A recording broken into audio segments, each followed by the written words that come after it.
Restrictions होते हैं महिलाओं पे ही लगते हैं। अगर समाज में कुछ ऊंच नीच होता है तो लांछन भी महिलाओं पे ही लगते हैं। या कोई भी ब्लेम गेम खेलना होता है तो महिला बहुत इजी और सॉफ्ट टारगेट होती है। किसी का बच्चा खराब निकल गया, इसकी माँ यही सिखाई है इसको, आप सुने होंगे, ये बहुत कॉमन टर्म है।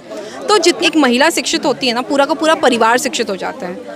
अगर महिलाओं को दवाइयों की जानकारी होती है ना, घर में छोटे बच्चे से लेके बड़े बुजुर्ग का, वो याद रखती हैं कि भाई इनको ये दवाई। देखिए हमारे चौपाल में अगर मैं माइक देती हूँ तो कुछ महिलाएं बहुत घबराती हैं कि नहीं हम माइक पे नहीं बोलेंगे दीदी, हम आपको आके ऐसे ही बता देंगे। वो डर दिखता है, यही है ना डर। ये कितने अच्छे बच्चे होते हैं भाई कि एक एक मिनट में या कुछ कुछ सेकंड्स में भी सॉल्व कर देते हैं। तो उसी तरह से भी कोई भी ऐसा समस्या नहीं है जिसका समाधान नहीं हो सकता। स्टेट राज्यों में चल रही है, बगल में झारखंड में भी चल ही रहा है, महाराष्ट्र में भी चल ही रहा है, दिल्ली में भी अनाउंस हुआ ही था। तो जब बाकी सरकारी योजना चला सकती है तो इस सरकार पे ये सवाल क्यों? बिहार विधानसभा चुनाव इसी साल अक्टूबर नवंबर में हैं और तेजस्वी यादव का जो विजन है उसको लेकर के सोनाली सिंह जी गांव-गांव जा रही है। अभी पहुंची हुई है नतमलपुर में और मैं आपको दिखा रहा हूं, देखिए इधर कि महिलाओं का आर्थिक सशक्तिकरण, माई बहन मान योजना, माताओं बहनों को 2500 रुपये प्रति माह दिए जाएंगे। बिहार को स्वर्णिम युग में ले जाना है तो इनका ये जो तेजस्वी यादव का विजन है उसको लेकर के ये गांव-गांव जा रही है। और देखिए खास करके महिलाओं के बीच ये पहुंची हुई हैं। ये चारों तरफ आप नज़र दौड़ाइएगा तो आपको पता चलेगा कि महिलाओं का ये चौपाल है और ये जहाँ भी अभी लगाती हैं महिलाओं का चौपाल लगाती हैं। चलिए मैं इन्हीं से जानने का प्रयास करूंगा कि वो कौन कौन से समस्याएं हैं जो महिलाएं इनसे कहती है, वो कौन कौन सी समस्याएं हैं जो महिलाएं आपसे कहती हैं। महिलाओं का ये मानना है कि हर चीज़ के लिए उनसे पैसे लिए जाते हैं। हर छोटा से छोटा कार्य, जैसे कि राशन कार्ड जो उनका ऐसे ही बनना चाहिए उसके लिए 2000 रुपये मांगे जाते हैं। इंदिरा आवास पास होने के लिए उनसे 20,000 रुपये मांगे जाते हैं। फ़ोटो खिंचवाने के लिए 1500-2000 मांगे जाते हैं। नली गली की समस्या जस की तस है। और जल नल की समस्या है। पानी जो पीने का पानी है वो स्वच्छ पानी उनको नहीं मिल पा रहा है। बच्चे स्कूल जा रहे हैं तो स्कूल में शिक्षक नहीं है। अगर वो स्वास्थ्य केंद्र जा रही हैं तो वहाँ डॉक्टर नहीं है। तो समस्या का अंत ही नहीं है। तो जो आप पैसे की जो बात कर रही हैं कि हर कुछ पैसे से होता है, तो ये क्यों नहीं अधिकारी पदाधिकारी से कह पाते हैं कि जो भी हमारे यहाँ आते हैं ये काम करने, चाहे राशन कार्ड बनवाना हो या आवास का बात हो, तो इसमें जो पैसे की डिमांड जो लोग करते हैं उनके खिलाफ ये लोग कंप्लेन करती हैं।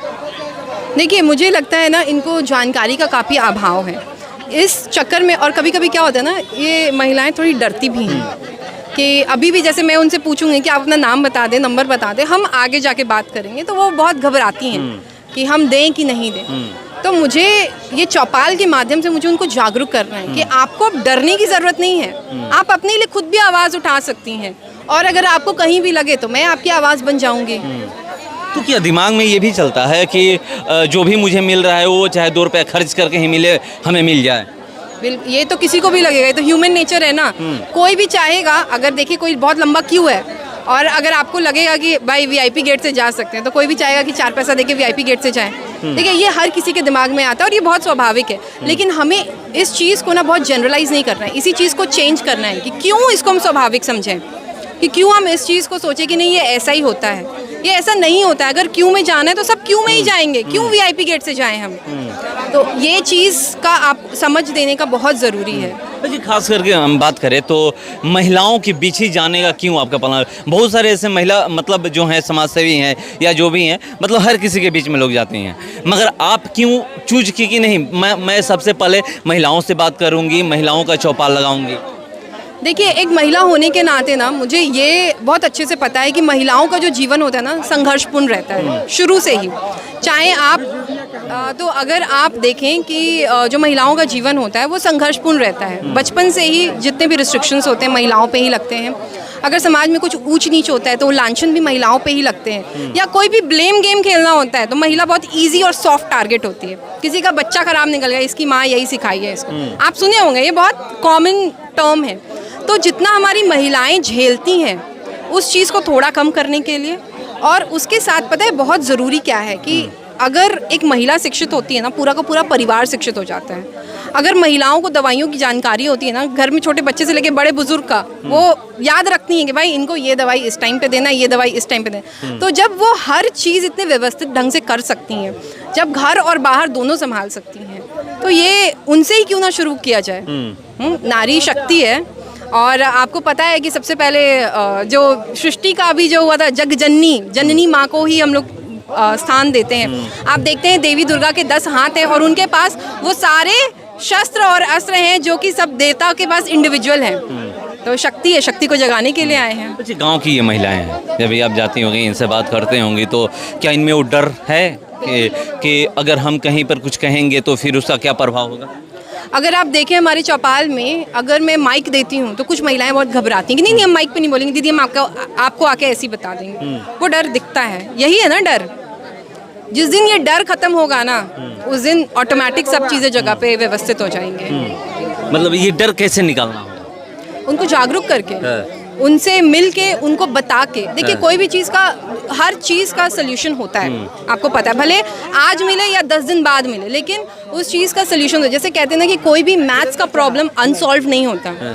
एक टाइम था जब रूबिक्स क्यूब भी लगता था कि सॉल्व नहीं होगा, लेकिन आज की डेट में आप देखेंगे कितने अच्छे बच्चे होते हैं भाई कि एक मिनट में या कुछ सेकंड्स में भी सॉल्व कर देते हैं। तो उसी तरह से भी कोई भी ऐसा समस्या नहीं है जिसका समाधान नहीं हो सकता। अच्छा, एक आखिरी सवाल है, तेजस्वी यादव का जो विजन है उसको लेकर के आप गांव-गांव जा रही है, क्या लग रहा है कि इस बार उनकी बातों पे जनता विश्वास करेगी, खास करके महिलाएं? देखिए सबसे अच्छी बात क्या है ना कि तेजस्वी यादव जी जो हैं, युवाओं में काफ़ी क्रेज़ है उनका। प्लस जो उनकी योजनाएं आई हैं वो महिलाओं के हित के लिए हैं, महिलाओं को आर्थिक सुरक्षा देने के लिए। जैसे ये माई बहन मान योजना जो है 2500 रुपये प्रति माह, जो महिलाओं को आर्थिक सुविधा देंगी। उसके साथ आप देखिए आज की डेट में जब महंगाई का दर इतना ज़्यादा है, तो जो उनको पेंशन मिल रहा है मात्र 400 रुपये मिल रहा है, उसको बढ़ा के वो 1500 करने की बात कर रहे हैं। गैस सिलेंडर्स जो आजकल 12,000 से 1200 के रेंज में आ रहा है, वो महिलाओं को मात्र 500 रुपये मिलेगा। तो कहीं ना कहीं ये महिलाओं के हित की बात है ना, तो क्यों नहीं भरोसा कर? बोलिए 25 पे तो लोग सवाल उठा रहे हैं ना कि कहाँ से आएगा पैसा, कहाँ से आएगा, बिहार सरकार का बजट ही उतना है। देखिए ये जो बजट है, जो फंड है, उसी में से आएगा। और ये जो योजना है कोई नई यहाँ पे अचानक से तो उत्पन्न नहीं हुई। ये योजनाएं अलग अलग राज्यों में चल रही हैं। बगल में झारखंड में भी चल ही रहा है, महाराष्ट्र में भी चल ही रहा है, दिल्ली में भी अनाउंस हुआ ही था। तो जब बाकी सरकारी योजना चला सकती है तो इस सरकार पे ये सवाल क्यों? तो ये जिस तरह से बाकी जगह चल रहा है उसी तरह से यहाँ भी चलेगा। और जब भी कोई योजना लाने का बात होता है उससे पहले बजट की प्लानिंग हो जाती है। तो पहले बजट की प्लानिंग हो गई है कि सरकार बनेगी, उसको कैसे लागू करना है। बिल्कुल हुई होगी, तभी तो योजनाएं आई होंगी। तो देखिए तेजस्वी यादव पहले ही सब कुछ तय कर चुके हैं, इसीलिए इस योजना की बात कर रहे हैं और गांव-गांव जा रही हैं, महिलाएं इनसे क्या कह रही है ये बता रही थी। फिलहाल इसका इतना ही, बने रहिए हमारे साथ। नमस्कार।